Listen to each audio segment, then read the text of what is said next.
ओम नमः शिवाय। आज हम आपको सुनाने जा रहे हैं महाशिव पुराण का श्रीरुद्र संहिता का द्वितीय खंड का 19वां अध्याय, जो है ब्रह्मा और विष्णु द्वारा शिव की स्तुति करना। ब्रह्मा जी कहते हैं, नारद, कन्यादान करके दक्ष ने भगवान शिव को अनेक उपहार प्रदान किए।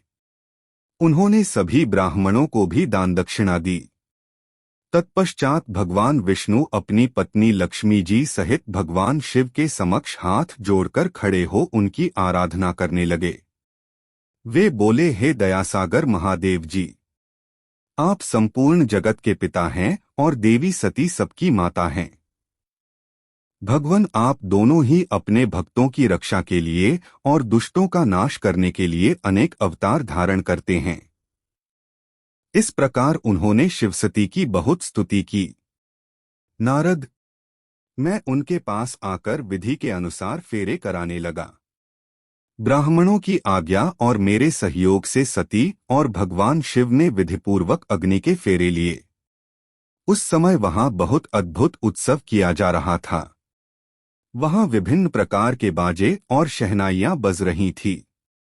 स्त्रियां मंगल गीत गा रही थीं और खुशी से सभी नृत्य कर रहे थे।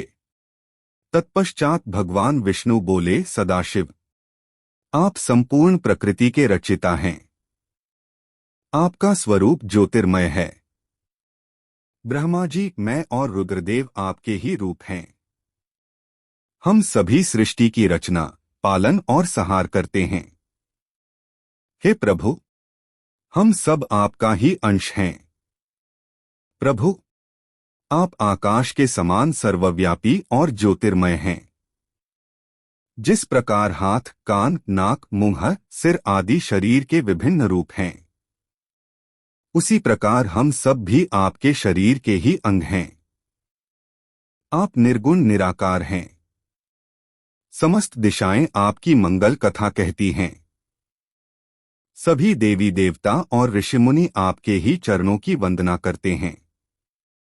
आपकी महिमा का वर्णन करने में मैं असमर्थ हूँ।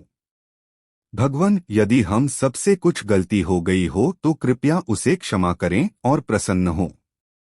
ब्रह्मा जी बोले, इस प्रकार श्रीहरि ने भगवान शिव की बहुत स्तुति की। उनकी स्तुति सुनकर भगवान शिव बहुत प्रसन्न हुए। विवाह की सभी रीतियों के पूर्ण होने पर हम सभी ने महादेव जी एवं देवी सती को बधाइयां दी तथा उनसे प्रार्थना की कि वे अपनी कृपादृष्टि सदैव सभी पर बनाए रखें। वे जगत का कल्याण करें। तत्पश्चात भगवान शिव ने मुझसे कहा, हे ब्रह्मा, आपने मेरा वैवाहिक कार्य संपन्न कराया है। अतः आप ही मेरे आचार्य हैं। आचार्य को कार्य सिद्धि के लिए दक्षिणा अवश्य दी जाती है।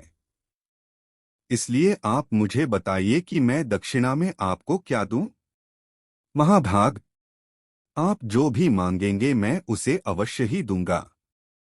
मुने, भगवान शिव के इस प्रकार के वचन सुनकर मैं हाथ जोड़कर उनके सामने खड़ा हो गया। मैंने उन्हें प्रणाम करके कहा, हे देवेश, यदि आप मुझे अपना आचार्य मानकर कोई वर देना चाहते हैं तो मैं आपसे यह वर मांगता हूं कि आप सदा इसी रूप में इसी वेदी पर विराजमान रहकर अपने भक्तों को दर्शन दें। इस स्थान पर आपके दर्शन करने से सभी पापियों के पाप धुल जाएं। आपके यहाँ विराजमान होने से मुझे आपका साथ प्राप्त हो जाएगा। मैं इसी वेदी के पास आश्रम बनाकर यहाँ निवास करूंगा और तपस्या करूंगा। हे प्रभु, मेरी यही इच्छा है। चैत्र मास के शुक्ल पक्ष की त्रयोदशी को पूर्वा फाल्गुनी नक्षत्र में रविवार के दिन जो भी मनुष्य भक्तिभाव से आपका दर्शन करे उसके सभी पाप नष्ट हो जाएं। रोगी मनुष्य के सभी रोग दूर हो जाएं। इस दिन आपका दर्शन कर मनुष्य जिस इच्छा को आपके सामने व्यक्त करे उसे आप तुरंत पूरा करें। हे प्रभु, आप इस दिन सभी को मनोवांछित वर प्रदान करें। भगवान, यही वरदान मैं आपसे मांगता हूँ। मेरी यह बात सुनकर भगवान शिव बहुत प्रसन्न हुए। वे बोले, हे ब्रह्मा, मैं आपकी इच्छा अवश्य ही पूरी करूंगा। तुम्हारे वर के अनुसार मैं देवी सती सहित इस वेदी पर विराजमान रहूंगा। यह कहकर भगवान शिव देवी सती के साथ मूर्ति रूप में प्रकट होकर वेदी के मध्य भाग में विराजमान हो गए। इस प्रकार मेरी इच्छा को पूरा कर जगत के हित के लिए प्रभु शिव वेदी पर अंशरूप में विराजमान हुए।